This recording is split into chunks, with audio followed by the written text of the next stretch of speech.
നവീൻ ബാബുവിന്റെ മരണവുമായി ബന്ധപ്പെട്ട് പല ദുരൂഹതകൾ തന്നെയാണ് ഇപ്പോൾ പുറത്തു വരുന്നത്.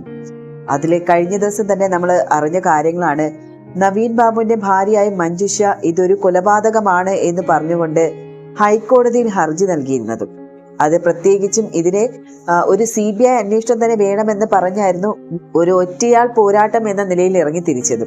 കാരണം അതൊരു കൊലപാതകം തന്നെയാണ് എന്നാണ് ആ ഒരു കുടുംബം ഇപ്പോഴും വിശ്വസിക്കുന്നത്.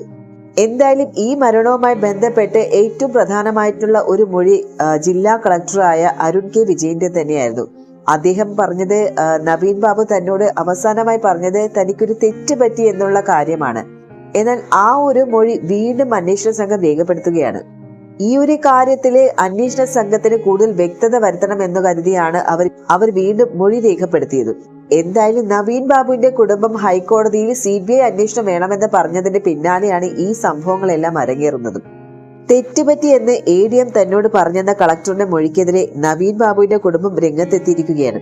മുൻ ജില്ലാ പഞ്ചായത്ത് പ്രസിഡന്റ് PP ദിവ്യയെ രക്ഷിക്കാൻ കളക്ടർ കൂട്ടുനിൽക്കുകയായിരുന്നു എന്നായിരുന്നു ആരോപണം. ഇതേ ആരോപണം ഹൈക്കോടതിയിലും കുടുംബം ആവർത്തിച്ചിരുന്നു. ഇതിന്റെ പിന്നാലെയാണ് വീണ്ടും മൊഴിയെടുത്തത്. ഈ അരുൺ കെ വിജയന്റെ, അതായത് ഈ കളക്ടറുടെ മൊഴി, ആദ്യം കൊടുത്തിരുന്ന മൊഴി അത് അപൂർണമാണ് എന്ന് തന്നെയായിരുന്നു ആ ഒരു ആക്ഷേപമായിരുന്നു അന്ന് ഉയർന്നിരുന്നത്. എന്തായാലും ആ ഒരു ആക്ഷേപം ഉയർന്നതോടുകൂടി തന്നെയാണ് വീണ്ടും ഈ ഒരു കളക്ടറുടെ മൊഴി രേഖപ്പെടുത്തിയിരിക്കുന്നത്. നവീൻ ബാബു യാത്രയപ്പിന് ശേഷം ചേംബറിൽ എത്തി തെറ്റുപറ്റിയെന്ന് പറഞ്ഞിരുന്നതായും ആദ്യ മൊഴിയിലുണ്ട്. എന്നാൽ എന്താണ് തെറ്റുപറ്റിയത്, ഏത് സാഹചര്യത്തിലാണ് കളക്ടറെ കണ്ടതെന്നും തുടങ്ങിയ കാര്യങ്ങളിൽ വ്യക്തതയുണ്ടായിരുന്നില്ല. ഈ സാഹചര്യത്തിൽ കൂടിയാണ് കളക്ടറുടെ മൊഴി വീണ്ടും രേഖപ്പെടുത്തിയത്. ലാൻഡ് റവന്യൂ ജോയിന്റ് കമ്മീഷണർ നടത്തിയ വകുപ്പ് തല അന്വേഷണത്തിലും കളക്ടർ സമാന മൊഴി തന്നെ നൽകിയിരുന്നു. അതേസമയം നവീൻ ബാബുവിന്റെ മരണത്തിലെ കളക്ടർ തന്നെ നൽകിയ ആ ഒരു പ്രാഥമിക റിപ്പോർട്ടിൽ ഇക്കാര്യം വെളിപ്പെടുത്തിയിട്ടില്ലായിരുന്നു. ഒക്ടോബർ 22-നാണ് പോലീസ് കളക്ടറുടെ മൊഴി ആദ്യം രേഖപ്പെടുത്തിയത്. അന്ന് നൽകിയ വിവരങ്ങൾ തന്നെയാണ് ഇപ്പോൾ വീണ്ടും ആവർത്തിച്ചത്. അതോടൊപ്പം തന്നെ നവീൻ ബാബുവിന്റെ മരണവുമായി ബന്ധപ്പെട്ട കേസ് ഡയറി ഹാജരാക്കാൻ ഹൈക്കോടതി സംസ്ഥാന പോലീസിനോട് നിർദ്ദേശം നൽകിയിട്ടുണ്ട്. ADMന്റേത് ആത്മഹത്യയല്ല, കൊലപാതകമാണെന്നും പ്രതിയായ CPM കണ്ണൂർ ജില്ലാ കമ്മിറ്റി അംഗം PP ദിവ്യയെ രക്ഷിച്ചെടുക്കാനാണ് പോലീസിന്റെ വ്യഗ്രതയെന്നും നവീൻ ബാബുവിന്റെ കുടുംബം കോടതിയിൽ പറഞ്ഞു. CBI അന്വേഷണം ആവശ്യപ്പെട്ടുള്ള ഹർജി ഫയലിൽ സ്വീകരിച്ച സിംഗിൾ ബെഞ്ച് മറുപടി പറയാൻ സംസ്ഥാന സർക്കാരിനോടും CBIയോടും ആവശ്യപ്പെട്ടിട്ടുണ്ട്.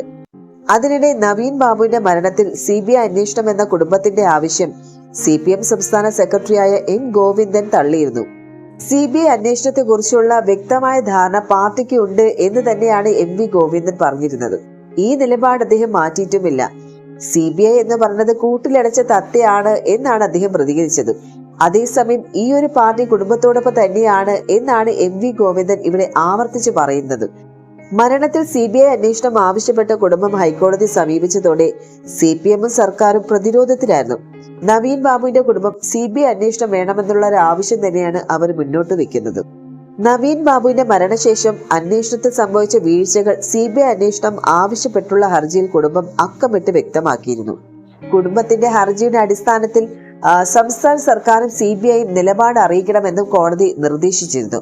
അന്വേഷണ ഉദ്യോഗസ്ഥൻ അന്വേഷണ പുരോഗതി അറിയിക്കണമെന്നും കോടതി വ്യക്തമാക്കിയിട്ടുണ്ട്. കേസ് ഡയറി ഹാജരാക്കാൻ SITയോട് ഹൈക്കോടതി നിർദ്ദേശിച്ചിട്ടുമുണ്ട്. 10 ദിവസമാണ് ഇതിന് കോടതി അനുവദിച്ചിരിക്കുന്നത്. ഡിസംബർ 6-ന് ഹൈക്കോടതി വിശദമായിട്ടുള്ള വാദം കേൾക്കും.